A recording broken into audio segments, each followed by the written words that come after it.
Brighton is this amazing story with twists and turns and plots worthy of Dickens and Shakespeare. The Withdean, it was a ground that no other team liked playing in. Sitting in the pouring rain in those ponchos, watching the games week in, week out, we had a vested interest in the Albion playing well and surviving, and we were part of it. The campaign to get Falmer, all the things that brought us all together. That's an incredible feeling, the emotional connection to the club as well. You can't get more dramatic than the Albion story, and we're very lucky that we are part of that.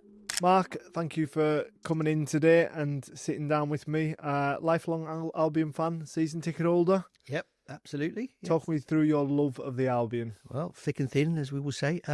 Well, my dad took me, his dad took him to the Goldstone all those years ago. And I sit with my dad in the West End Upper, and a lot of my mates is Club 69, a big shout out to them. We all sit together. There were 69 of us. I'm not sure that's the same number now, but so it's amazing. We've gone from the Goldstone years through with Dean, obviously, all those Gillingham years, and to get here and be in the Premier League and watching the Albion is a miracle. I still pinch myself occasionally and go, really? It's amazing. Yeah, it's been some journey, hasn't it? Yeah, really. Do you remember your first Albion game? Well, I was talking to my dad about this vaguely. I know we won 1-0. It was a night game, and this is how old I am. My dad said to me, look across there. We were in the old East there, and the old East Terrace had a big slope and a big wall. I was very little. I was peering over the wall, and he pointed at the dugout, and he said, that man's Brian Clough, and he's going to take us places, he said. Yeah, well done, Dad. He wasn't quite right on that one.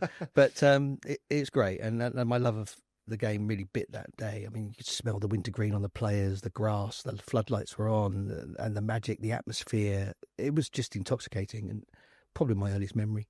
And it was just an amazing thing. And I was bitten from that moment on. I was always going to be an Albion fan. Prick me, I'll bleed blue and white. It's the cliche, but it's true, really. And you've obviously done Goldstone, Withdean, Amex. Yep. Standout memories from one of each, maybe? Well, that's a good question. Okay, Goldstone, many memories. Good ones or bad? Oh, well, both. I think probably my favourite one, actually, not directly, there's two different stories. One's about the football and one's about what my dad came out with once. Liam Brady's the manager. The game wasn't going too well. It was in the troubles, in the 90s when we were struggling, and the club was, really, we were on the verge of having the ground sold, and horrendous time, But the games, we're there, we're watching the games and winning the Albion as usual. And Liam was in the dugout. We were on the West Terrace at this time, so we're not far from him. And the players were, trying to get into it. And my dad's getting frustrated, and he wanted to shout out, Liam, give them some jip. And then he also confused it with saying, I want to give them some gerbil. Well, he came out with, I want to give them some gerbil, basically, because he wanted the cross between jip and verbal. So he came out, Liam, give him some gerbil. In the middle of the perfect silence in a crowd lull that happens from time to time. And you could see all these people just look around and go, what the? And it became such an established thing that in the end, Paul Hodgson and Dave Blake, who wrote Brighton Till I Die, used that name for one of the characters. So Gerbil appears in Brighton Till I Die for that reason. It's a true story.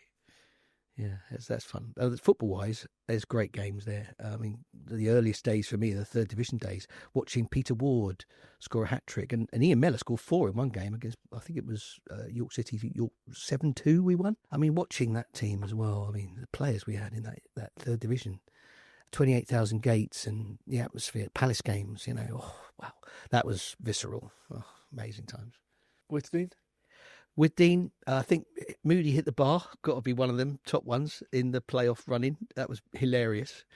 And sitting in the pouring rain in those ponchos, watching the football, getting drenched, but having brilliant times with some lovely friends who I love dearly, watching the games week in, week out, and just loving the whole experience because of the community feel of it. And actually, we had a vested interest in the Albion playing well and surviving, and we were part of it, and felt very close to the team in every way, and the campaign to get Falmer, all the things that brought us all together, and that's an incredible feeling, the emotional connection to the club as well. Yeah, so that's the Amex. Well, and amongst all that, there was plenty of promotions, wasn't there? Well, exactly, trophies. I mean, this is the thing. If you look at the silverware count, that was the golden period of winning those trophies. Maybe we need to take the roof off the Amex. Yeah, imagine. Imagine. Yeah. Oh, incredible times, yeah. Well, the Withdean rough as it was, as you know, you played there, you know, it was a ground that no other team liked playing in. You know, remember Leeds coming? We always beat them, didn't we? It was hilarious. Leeds fans running around the muddy way at the back going, can't believe we're in this place. Oh, God. It was a little bit of a step down from Ellen Road, I think, wasn't it? Yes, yeah. And then on to the Amex. Yeah, Amex. Well, obviously the European nights are kind of stand out, amazing to see going from Goldstone through to the now. It's incredible to sit there and watch this European spectacle in a group that was just, I mean, you look at those Champions League winners in that group. We were playing these people, these teams who won the Champions League. Incredible. My favourite memory is this one. I booked an open-top double-decker bus for all of us. Loads of us got this bus. We drove around Brighton, went past the Moonstars where the Albion was founded, gave it a salute. And we drove over the hill at Falmouth and we saw the stadium. We come in and we're here for the first game. And it was so brilliant. I mean, tears in the eyes, the works. And then we go 1-0 down, half time. And I was like, oh no, it's going to ruin the day. You know, it's such a shame we're at a new stadium. And Paul Hodgson, who wrote Brighton Til, he's looking very calm and very happy. And I'm like, okay, Paul, what, we 1-0 down. He said, no, don't worry about it. We're going to win 2-1. How do you know? He said, it's in the script. And that's very much how it feels. Brighton is this amazing story with twists and turns and plots worthy of Dickens and Shakespeare. I love story and complexity, characters and dramatic storytelling. You can't get more dramatic than the Albion story, I think. I mean, every fan will say that about their teams, but Brighton's story is particularly unique, and we're very lucky that we are part of that. Sport has a particular way of putting into life these stories that if you put them on page, you wouldn't quite believe them, would you? Exactly. When with the journey the club's been on and what you've seen from the Goldstone to the Wisting to the Amex, and like you say, the European nights, it is quite incredible. Amazing. You look at why football's so big now. If you look at how massive the Premier League is around the world, that's because of the unpredictability of the games to a degree and the dramatic feel of a Premier League game, that anything can happen at any moment. It is probably the most exciting league in the world. Of course it is. Of course. Because we're there. Yeah, exactly. So from a storytelling point of view, appreciation of story point of view, that's why sport is such a big part of my life. And not many actors have that, but the actors that do tend to have a real earthiness to them and grounded feel to their lives. It broadens us out. And showbiz, we can be very, very insular. And showbiz can be very time-consuming and egotistical, and it grounds me. I love it. And it's kept me in a more normal existence and having great mates who I love dearly and family. And it's this whole grounding experience to go to something that's not my job. It sounds like, as well as a love for the sport, it's the community that you love. Absolutely. Yeah. Well, when it was going badly, and let's face it, we've all seen games where we go, oh God, we're getting hammered here, and it's been rough. You're in the pouring rain, and we often used to say, it's like we're going to England games sometimes recently.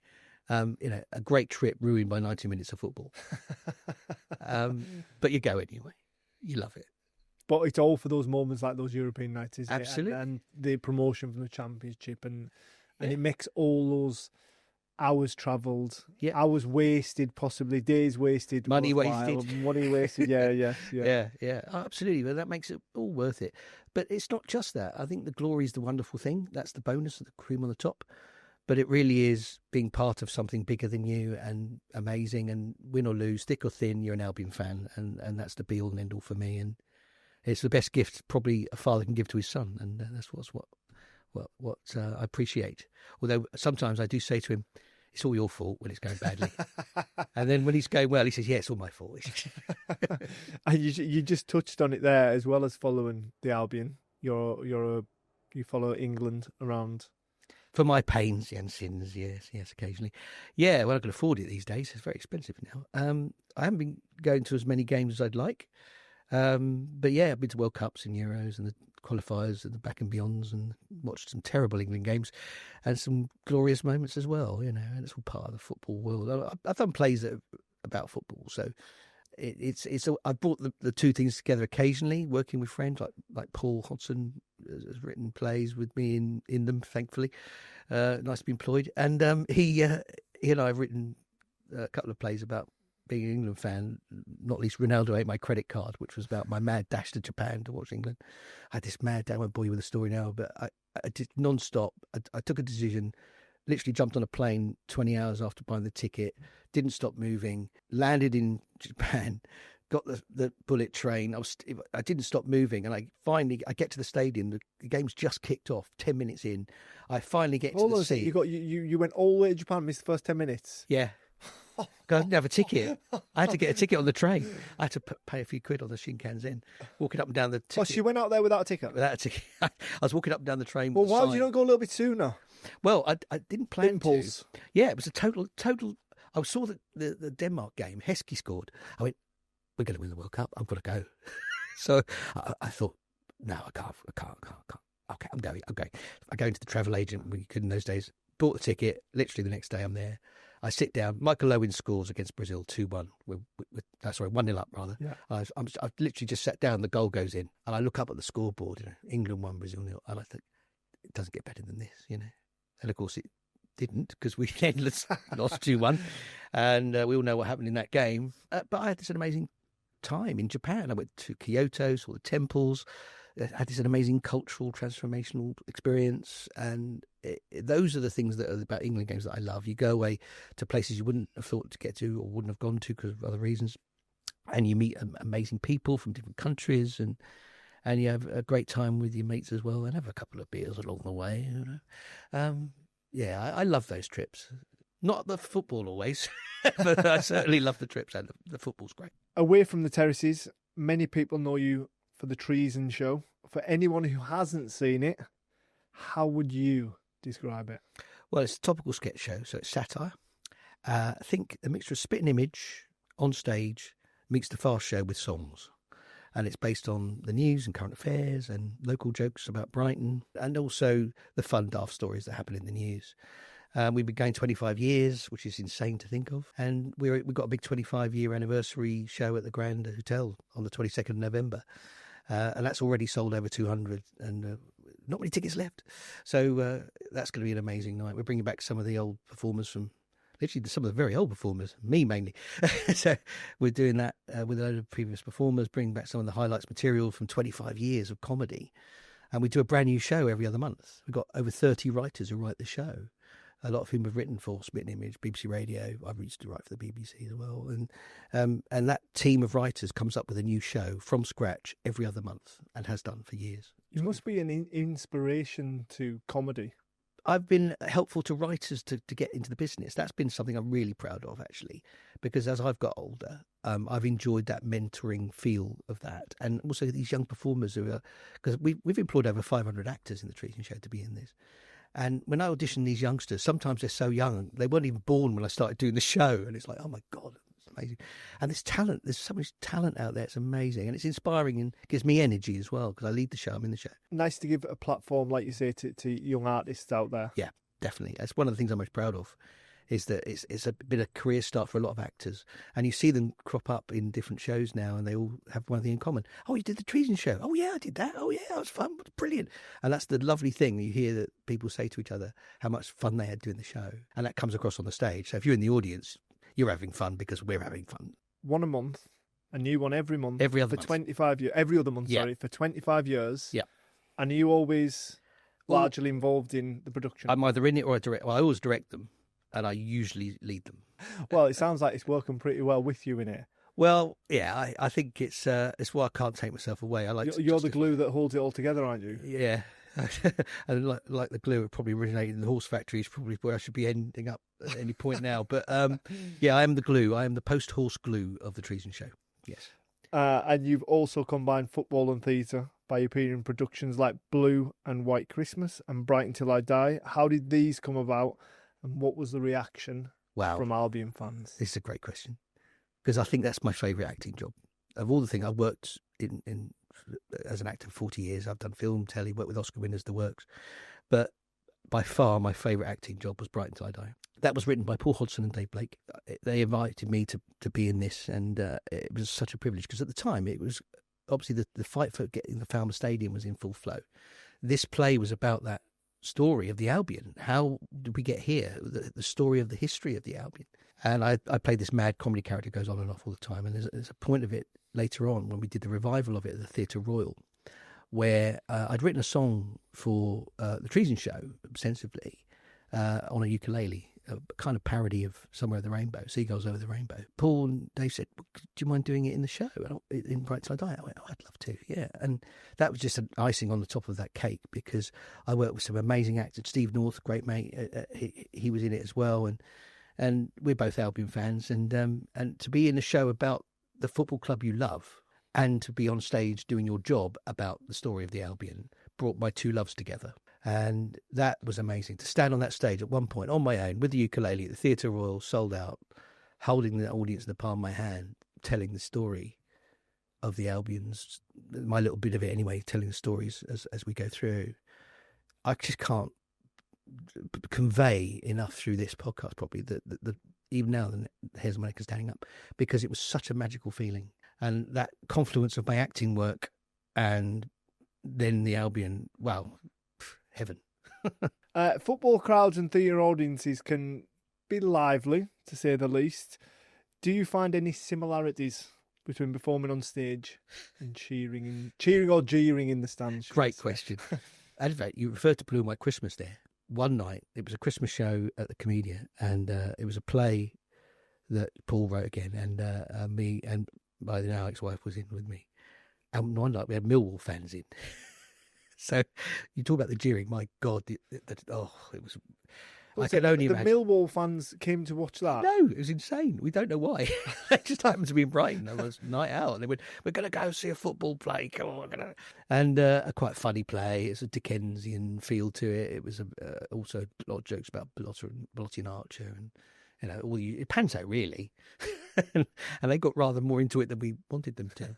So I suddenly got a glimpse of what it must be like to be a footballer when the crowd are shouting abuse at you, because it was pretty rough. It's interesting, the question there, because I think that the element of performance is not dissimilar. For a footballer on a pitch, you're performing in front of the public. You are subject to the picking up the vibe off the crowd. You're going to pick that up, and as an actor, you get that off the audience. You're performing. You're trying to execute your skills at the highest level you can. And sometimes you stumble and make a mistake, and you've got to learn how to do it and manage your nerves, manage your skill set, improve it all the time. It's not unlike, I guess, a bit. I don't know. You tell me if it's like that for footballers, but the elements of performance are quite similar, I think, and that's perhaps another connection I have with watching sport. I think probably the difference between that, and you've seen me play on a number of occasions. I don't think we were under as much pressure to entertain as probably you are on stage. That's right. Yeah, that's true. And you've got a team around you. I suppose that's good. But I've seen you score some magical goals. I love watching you play. You were great for the Albion, and that's the beauty of it is watching a team play, because that support must be great to have. You're on stage in the Treason Show. It's 4 people. In Brighton Til, I think we're 5 of us. So it's a smaller team, so playing more 5-a-side than Wembley. But that's the element that I love about it as well, is that the pressure. I like the pressure. I don't know if you ever enjoyed the pressure of being a goal scorer. Yeah, I mean, I enjoyed it when it hit the back. Oh yeah, not so much when I hit the stand. But I suppose it's a little bit different for us, because as far as the crowd's concerned, so obviously if you're on stage and you can feel that there's unrest, and people maybe aren't very entertained at that moment, it's a problem for you, isn't it? Whereas us, for an away team, you can feed off that. So if we can hear the unrest, the quietness in the stadium, you know you're doing a really good job. Yeah, and that was one of my favourite things is to turn an away crowd. Oh, that must be brilliant. Yeah, and just hear our little corner up there. Just well, if I know a crowd in my lot going quiet, then I know I'm in trouble. Yeah, but that's what I mean. That's the difference. Yeah, so that must be amazing. Yeah, quietening a stadium, I guess, must be brilliant. Quietening a big stadium with a big crowd, that must be magic. Yeah, I mean, it's so special to be able to like wheel away in front of an away crowd and fully grown men losing their shit. I remember a particular goal against Crystal Palace, which must have been a tough one for you, because obviously you played for him. That goal you scored when we won, I think that was the same game as the knockout goal, when you opened the scoring, didn't you? And I was in the way end. And I remember you scoring and thinking, oh, that must be tough for him. He's got his old home fans here and his away fans here.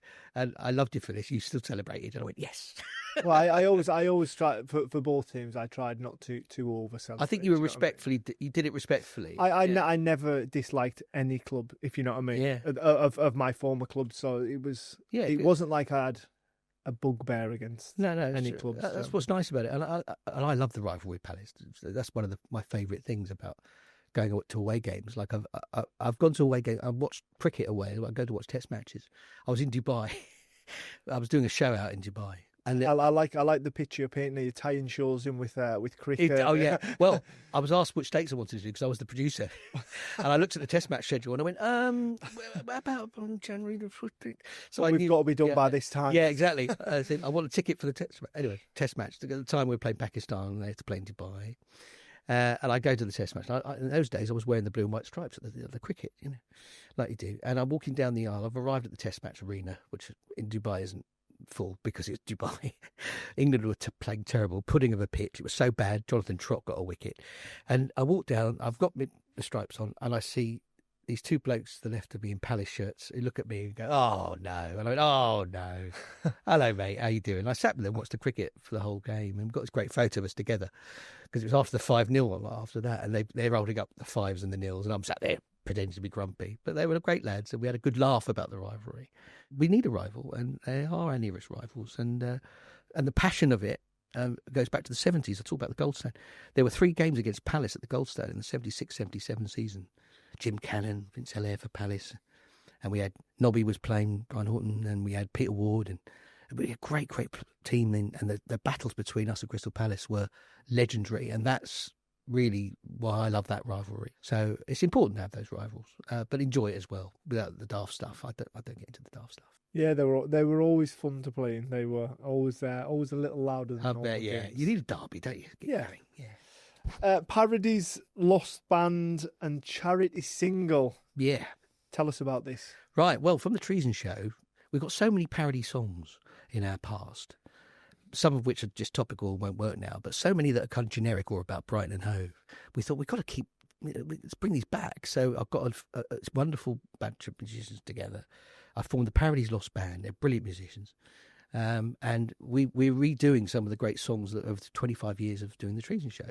So there's a song about being on the I-360 called I Can See Crawley Now, It Just Looks Wrong. And we've got Stuck in a Lidl With You, and Echo Beach. There's a great song called Echo Beach by Martha and the Muffins, and we parody that as Haywards Heath, Going Back in Time, all those things. Just a bit of fun at places. I mean, you don't mean anything nasty about these places. They're just having a laugh. So we've got all these wonderful songs, and we're now playing them live in a 6-piece band now.